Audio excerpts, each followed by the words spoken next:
علماء کو اگر زکوٰۃ دے رہے ہیں وہاں پر تو آپ پہ ادب بجا لاتے ہوئے جس طرح ایک چھوٹا بندہ بڑے کو نذرانہ پیش کرتا ہے وہاں اس طرح سے دے، اور آپ کسی کو بھی دے رہے ہیں تو اس کے شکریہ کے طور پر زکوٰۃ ادا کریں، یہ نہیں کہ وہ آپ کا شکریہ ادا کرے، اس کا شکریہ ادا کرے کہ تو نے میرے مال کو پاک کیا ہے۔ روب نہیں دکھا سکتے آپ اپنا، وہ نہیں دکھا سکتے میں بڑا امیر ہوں میرے مال، نہیں، تیرے مال کو پاک ہی اس نے کیا ہے، زکوٰۃ بھی دو، ساتھ اس کا شکریہ بھی ادا کرو تاکہ اس کی عزت بھی بنے۔ یہاں ذلیل و خوار کی کر کے زکوٰۃیں دی جا رہی ہیں، تو مجھے بتائیں ان زکوٰۃوں کا کیا قبولیت؟ تو زکوٰۃ، نماز کے لیے زکوٰۃ شرط ہے، نماز آپ کی قبول ہوگی، زکوٰۃ فرض ہے، زکوٰۃ ادا کرو۔ دیکھیں نا سورہ بقرہ کو آپ پڑھتے ہیں تو پہلا سپارہ شروع میں اللہ کیا کہتا ہے؟ اللہ کہتا ہے متقین کے لیے قرآن ہدایت ہے، ان کی کیا نشانی ہے؟ غائب پر ایمان لانا، نماز قائم کرنا، وَمِمَّا رَزَقْنَاهُمْ يُنْفِقُونَ، حلال رزق میں سے اللہ کے راستے میں دینا، حرام میں سے نہیں۔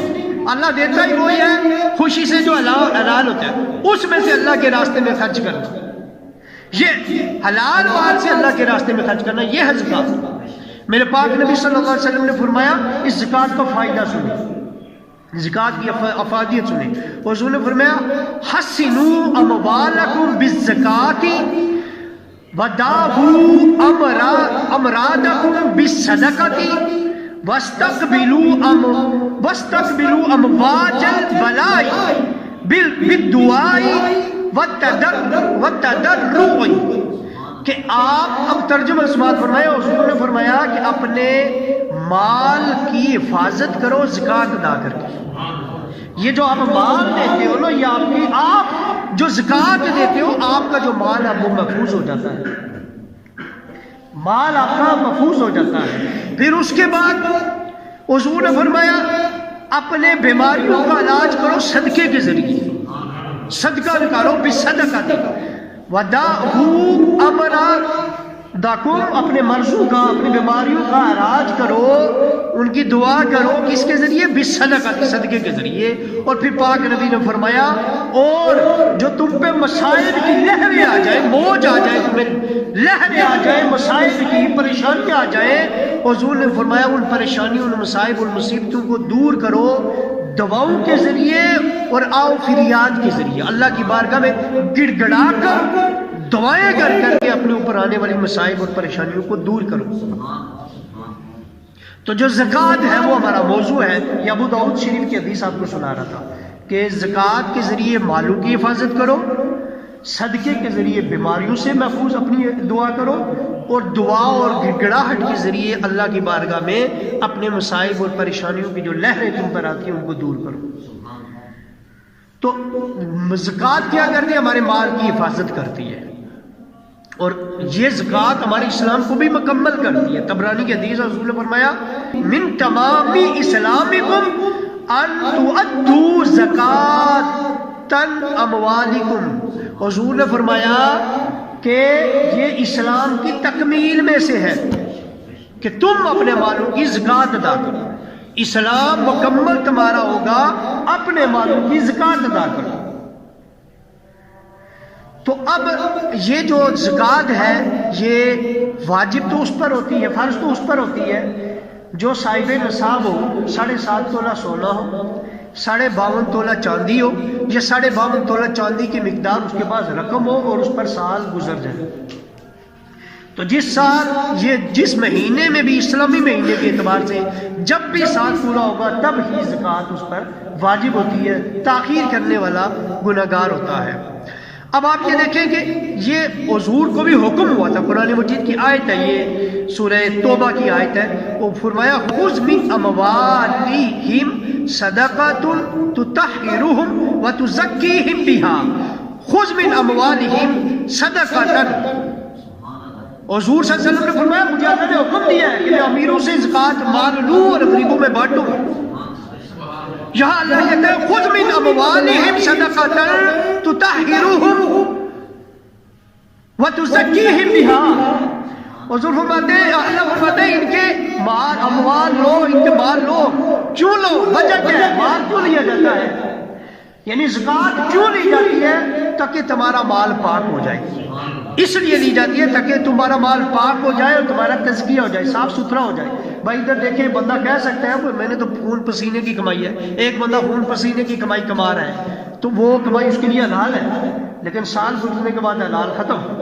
یعنی ایک بندے نے اگر اتنا مال جمع کیا ہوا ہے تو اس پر سال گزر گیا، جو 52.5 تولے چاندی کی برابر رقم بنتی ہے، یا 7.5 تولہ سونا اس کے پاس ہے، یا 52.5 تولہ چاندی اس کے پاس ہے، اس پہ سال گزر گیا، اب وہ خون پسینے کی کمائی اس کے لیے جائز نہیں ہے۔ محنت کی، حلال کی، حرام پہ تو ہے ہی نہیں، حرام پہ تو زکات ہے ہی نہیں، حرام مال کی کون سی زکات؟ حرام مال تو حرام ہوئے سے کوئی حلال ہو ہی نہیں سکتا، تو زکات دے یا زکات نہ دے وہ تو حلال ہے ہی نہیں۔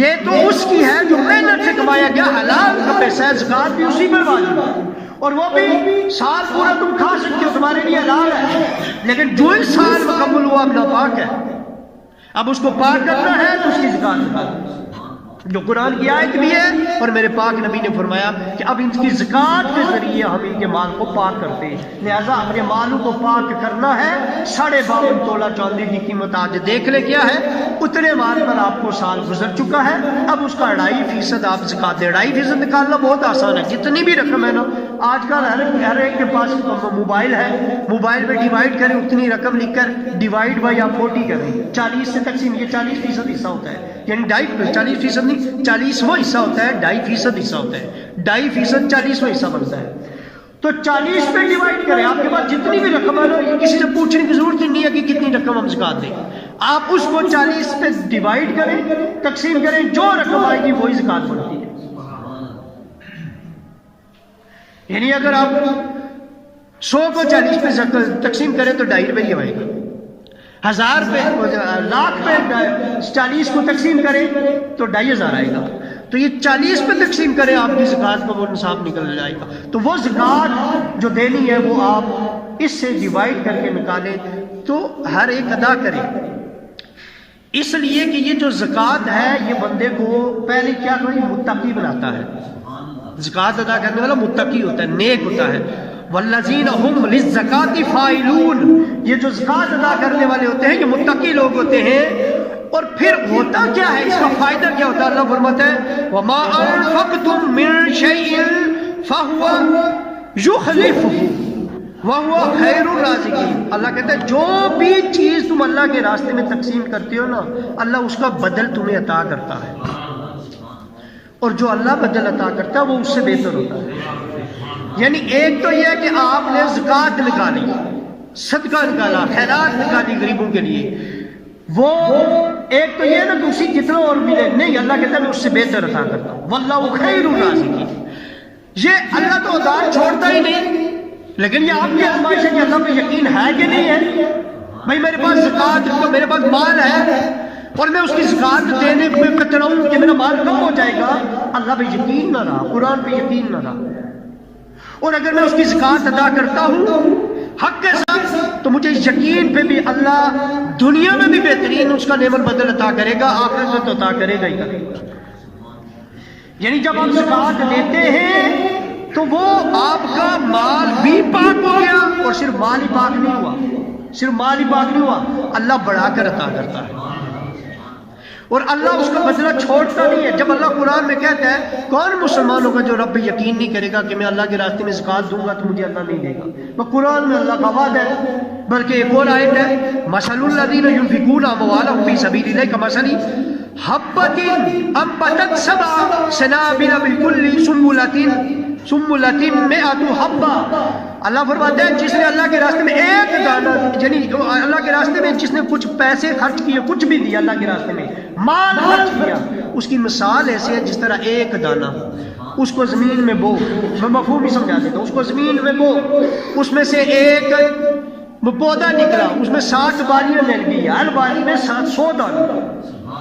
مثلا مکئی نکلی، مکئی کا پودا، اس میں جو چھلی لگتی ہے ویسے اتنی 7 نہیں لگتی، کم ہی لگتی ہے، لیکن 7 اگر اس پہ چھلیاں لگیں، 7 چھلیاں لگیں، 7 سکے لگے، ہر سکے میں 100 دانہ، 700 گنا، یعنی آپ نے 2.5% دیا، اللہ نے تمہارے مال کو 2.5 کے بدلے میں کتنا فیصد بڑھائے گا؟ 2.5 کے بدلے میں اللہ کہتا ہے یہ قرآن ہے، میں پاس سے نہیں بول رہا، حضور کی حدیث بھی نہیں ہے کسی کو شک ہو، قرآن ہے، اللہ کہتا ہے میں 700 گنا بھی بڑھا کے دوں گا۔ اور یہی نہیں کہ 700 پہ بس نہیں کیا، اور میں واللہ یضاعف لمن یشاء، اللہ جس کو یعنی اس سے بھی بڑھائے، اللہ جس کو جتنا چاہے بڑھا کر رکھا ہے۔ اللہ کے راستے میں زکوٰۃ نکالو گے، اس کا بدلہ اللہ تمہیں دے گا ہی دے گا۔ یعنی یہ زکوٰۃ جو ہے نا ایک قسم کا آپ کی کھلی تجارت ہے رب کے ساتھ، اور اللہ کو ادھار دے دیا ہے، دنیا والوں کو ادھار دو گے، سود لو گے حرام، اللہ تمہیں سود نہیں کہیں گے، کیونکہ سود تو وہی ہوتا ہے جس کو اللہ سود کہے۔ یہ اب جس طرح آپ ادھر سے منافع اٹھاتے ہو، اللہ اسے کئی گنا بڑھا کر تمہیں منافع عطا کرے گا۔ سود تو حرام ہے بھائی، سود پہ تو اتنی سخت لعنت ہے، میں تو پوری ایک دو جمعے پڑھا چکا ہوں کہ سود تو اتنا ہے، رسول نے فرمایا۔ اب وہ بات کہتے ہوئے ہم کانپتے ہیں بھائی، شراب پینا بہت تھوڑا گناہ ہے، بڑا گناہ ہے شراب پینا، سود کے مقابلے میں بہت تھوڑا گناہ ہے۔ زنا کرنا گناہ کبیرہ ہے، سود کے مقابلے میں تھوڑا ہے۔ کیوں؟ حضور نے فرمایا کہ جو 70 مرتبہ ماں کے ساتھ یہ کام کرے زنا، اس سے بھی سود برا ہے۔ اب سوچو سود کتنا برا ہے، اب سوچے سود کتنا برا ہے، یہ اتنی بری چیز ہے۔ اور جہاں عام لوگ سودی کاروبار میں مبتلا ہیں، ان کو یہ نہیں پتا کہ ہم کتنے بڑے گنہگار کر رہے ہیں۔ ایک بندہ وہ کام کرے، کتنے اس سے نفرتیں کرو گے آپ۔ جو سود کا کام کرتا ہے وہ اتنا برا ہوتا ہے، اور جو بندہ مجبور ہوتا ہے، مجبور پھر بعض بندے میں کوئی ایسی صورتحال نہیں ہوتی، کوئی اس کے پاس چارہ نہیں ہوتا اور وہ لے لیتا ہے، اور پھر جو ہے نا حالات گمبھیر سے گمبھیر ہوتے جاتے ہیں۔ تو اس لیے اللہ نے دیکھے قرآن میں اللہ نے حضور نے کیا فرمایا، اللہ سود کا کلکمہ کرتا ہے، سود کو ختم کرتا ہے اور زکوٰۃ کا حکم دیتا ہے۔ سود امیر کو فائدہ دیتی ہے، زکوٰۃ بھی امیر کو فائدہ دیتی ہے، لیکن بظاہر وقت ہی وہ سوچتا ہے میرا نقصان ہو گیا ہے۔ جو اللہ کے لیے اس نقصان کو برداشت کرتا ہے وہ نقصان نہیں رہتا، 700 گنا بڑھا کر اللہ عطا کرتا ہے، وہ نقصان نہیں رہتا۔ جو اللہ کے راستے میں مال خرچ کرتا ہے وہ کم نہیں ہوتا۔ اگلی آیت بھی سنیں، اب یہ حدیث پہ تو گیا ہی نہیں، اور حضور صلی اللہ علیہ وسلم میں لن تنالوا، یہ بلکہ آیت ہے، لن تنالوا البر حتى تنفقوا مما تحبون۔ ہاں، اللہ نیکی وہی ہے جو تمہیں چیز پیاری ہو، اللہ کے راستے میں خرچ کرو۔ بندہ کہے گا میں نے تو بڑی محنت سے پسینے سے مال کمایا ہے، اب میں اس کی زکوٰۃ نکالوں، سال پورا جمع بھی تو کیا ہے تم نے۔ دیکھیں پہلے کھانا خراب نہیں ہوتا تھا، حضور نے فرمایا موسیٰ علیہ السلام کی قوم نے جمع کرنا شروع کر دیا تھا، اب کیا من و سلوہ اترتا تھا نا، تو ان کو اللہ پہ یقین نہیں رہا کہ اللہ ہمیں اور دے گا، تو تب سے کھانا خراب ہونا شروع ہو گیا تھا۔ حضور نے کہا اس سے پہلے کھانا خراب نہیں ہوتا تھا، اب کھانا خراب ہے، کھانا خراب ہو جاتا ہے، کھانا خوراک۔ کیوں؟ تاکہ مال جو گھر میں زیادہ بندہ بنا کے نہ رکھ لے، گندم کی اب حفاظت کی جاتی ہے، لیکن کچھ عرصے بعد وہ بھی خراب، کچھ عرصے بعد آٹا بھی خراب۔ کیوں؟ تاکہ اضافی لائیں تو غریبوں میں دیں، کھانا اضافی بن جائے تو غریبوں کو دو، لیکن اب فریج سے ہم اس کا وہ کر لیتے ہیں، بچا دیتے ہیں، تو وہ یہی ہے کھانا خراب ہونے کہ اس کو بچاؤ نہ اور اللہ پہ یقین رکھو۔ دوسری بات، مال جو ہے سال پورا جمع کیے نا، یہ جمع کرنے کی سزا یہ ہے کہ اب وہ ناپاک ہے، اب اس کو پاک کرنا ہے تو زکوٰۃ ادا کرو۔ اب زکوٰۃ ادا کرو گے تو وہ مال پاک ہے، اب وہ تمہارے لیے مال پاک ہے۔ اب کوئی نہیں کہہ سکتا، کسی کے پاس 100 کروڑ بلڈنگیں بھی ہوں، اس کے ایئرپورٹ ہوں، اپنے جتنے مرضی رقم، اگر وہ زکوٰۃ ادا کرتا ہے نا وہ سب سے بہتر ہے، زکوٰۃ ادا کرتا ہے اس کا مال پاک ہے۔ اب آپ نہیں کہہ سکتے فلاں نے اتنی گاڑیاں اتنی بلڈنگیں رکھی، نہیں، اگر زکوٰۃ ادا کر رہا ہے تو اللہ اسے کہہ رہا ہے تیرا مال پاک ہو گیا، نبی پاک نے کہا تیرا مال پاک ہو گیا۔ ہم